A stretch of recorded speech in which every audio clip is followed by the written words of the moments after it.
s'est déplacé pour aller dans ces localités parce que ce sont des localités qui sont vraiment reculées, au point où il y a même 2 localités où on ne trouve pas d'électricité en tant que telle.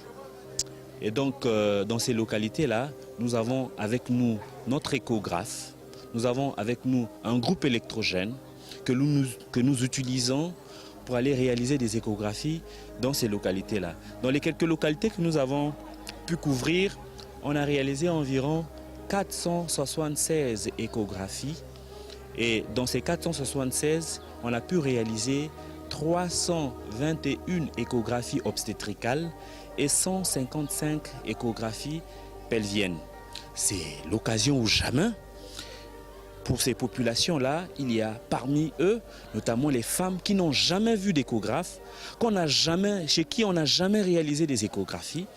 Donc c'était une grande joie parce qu'à l'occasion, on a pu faire des diagnostics de certaines pathologies qui ont même nécessité le déplacement de ces femmes-là dans des grandes localités, parce que pour une femme qui a un enfant qui est en présentation transverse sur une grossesse, à terme, c'était vraiment pas normal que ces femmes-là restent dans ces localités pour accoucher. Ces femmes devraient aller dans des grandes localités. Nous les avons orientées dans ces localités-là.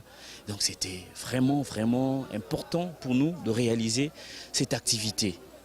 En dehors de ça, les femmes, sachant qu'elles portent un enfant et que cet enfant-là est de sexe masculin ou bien de sexe féminin, ça porte. Elles sont toutes contentes de savoir que c'est ainsi.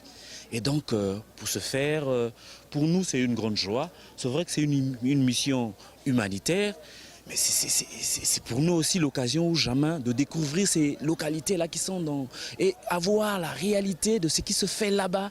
Et on a pu être en contact avec des infirmiers qui sont reculés. Et le savoir que nous leur avons donné. Et en contrepartie, nous avons profité de ce qu'ils ont comme savoir, parce que l'expérience aussi, c'est quelque chose.